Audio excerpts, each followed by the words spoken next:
Hello boys and girls and welcome to story time. So today it's the last instalment of The Boy in the Dress. We ended the last story time in the middle of chapter 20, and where we left it was when Raj was suggesting to Dennis that he should come to the shop the following morning at 7 a.m. to see Mr. Hawtrey's very peculiar looking sister. So let's pick it up then. It's very early for a Sunday, complained Lisa. It's 6:45. I should be in bed. I'm sorry, said Dennis. So Hawtrey's got a sister. So what? Well, Raj said there was something funny about her. Look, we better hurry up if we want to be there for 7. They quickened their pace along the cold, misty streets. The ground was damp from an overnight storm. No one else was up yet, and the absence of people gave the town an eerie feel. Lisa was of course wearing heels, though Dennis wasn't on this particular occasion. All that could be heard was the click-clacking of her heels down the street. Then, out of the grey mist stepped a very tall woman dressed in black. She entered the shop. Dennis checked his watch. 7 o'clock precisely. That must be her, whispered Dennis.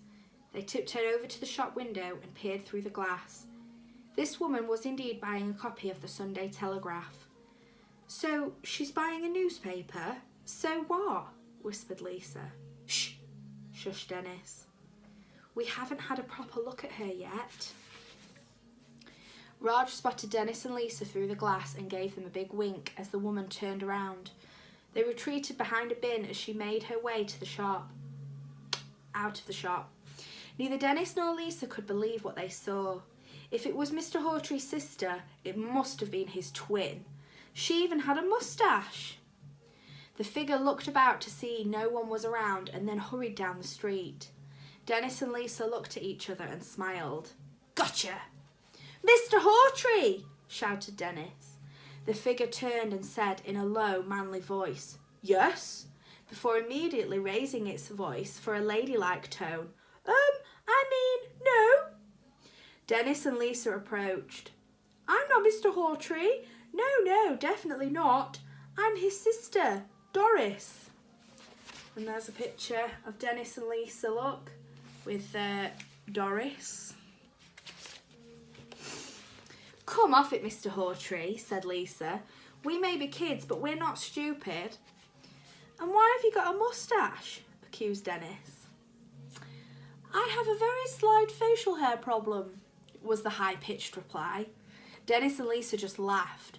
Oh, it's you, the boy in the dress, snarled Mr. Hawtrey in a low voice. He knew the game was up now. Yes, replied Dennis. The boy you expelled for wearing a dress, and here you are, wearing one yourself.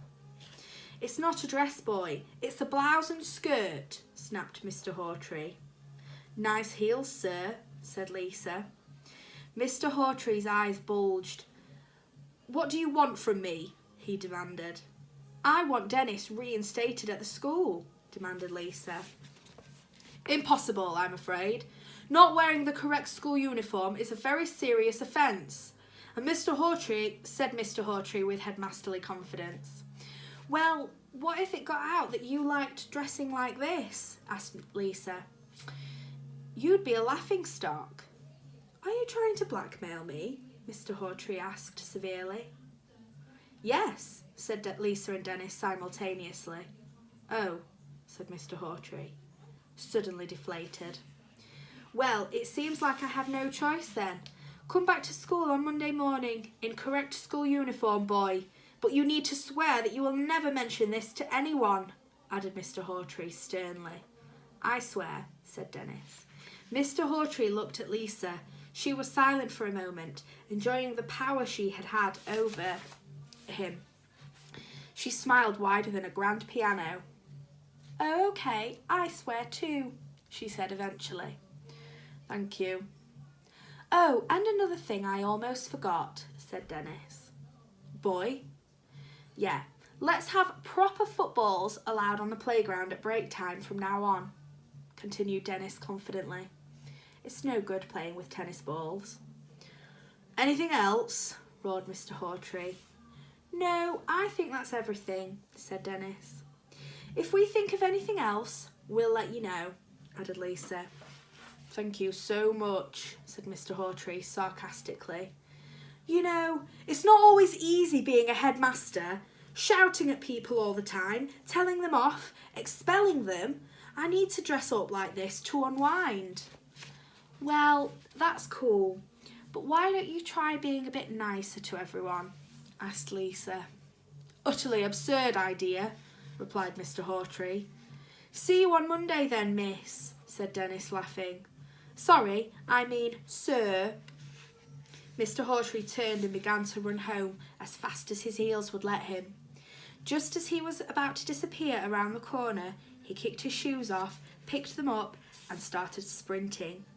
Dennis and Lisa laughed so loudly they woke up the whole street. And that's the end of chapter 20. Chapter 21, Big Hairy Hands. What are you wearing that for? Asked Dad. It was Monday morning and he was staring at Dennis, who was sitting at the kitchen table eating his Rice Krispies and for the first time in a week was wearing his school uniform. I'm going back to school today, Dad, replied Dennis. The headmaster has changed his mind about me being expelled. He has? Why? He's a nasty piece of work, that man. It's a long story. I suppose he thought that dressing up wasn't so bad after all. Well, he's right. It isn't. You know, I was very proud of you out there on that pitch. You were very brave. Well, that boy did really kick me very hard, said Dennis. I don't mean just that. I mean going out there in a dress. That was brave. I wouldn't be able to do it. You're a great lad, really, you are. It hasn't been easy for you since your mum left. I've been very unhappy, and I know sometimes I've taken it out on you and your brother. I am sorry for that. It's okay, Dad. I still love you. Dad reached into his jacket pocket and pulled out the photograph he had taken of his family at the beach. I didn't have the heart to burn it, son. It's just too painful for me to look at photos like that. I loved your mum very much, you see. I still love her now, even after everything. Being a grown-up is complicated like that. But it's your photo, Dennis. You keep it safe. Dad's hand trembled as he passed the charred photograph back to his son. Dennis looked at it again, then slid it carefully into the breast pocket. Thanks, Dad, he said. All right, said John as he entered the room. You coming back to school then? Yeah, replied Dennis. That stupid headmaster changed his mind, added Dad. Well, I think you're very brave going back, said John, as he put some stale slices of bread in the toaster. Some of the older kids might pick on you. Dennis looked down at the lino. Well, you need to look after your brother then, don't you, John? Said Dad. Yeah, I will. If anyone has a go, I'll have a go back. You're my brother and I'll protect you. Good boy, John, said Dad, trying not to cry. I've got to go, boys. I've got to drive a load of bog rolls to Bradford. He walked over to the door and then turned back for a moment. I'm very proud of you both, you know. Whatever you do, you'll always be my boys. And there's a picture of Dennis and John with Dad. You're all I've got. He couldn't quite look at them as he spoke, and then he quickly left, shutting the door behind him. Dennis and John looked at each other. It was as if an ice age had thawed, and the sun was shining for the first time in 1,000,000 years. It's a shame you missed the final, said Dennis, as they walked to school together. Yeah, said John. I just had to, hang around outside the leisure centre with my friends. That's funny. I thought for a moment I saw your face in the crowd, but I suppose it must have been someone else. John coughed. Well, actually, I sort of was there. I knew it, said Dennis, smiling. Why didn't you let on?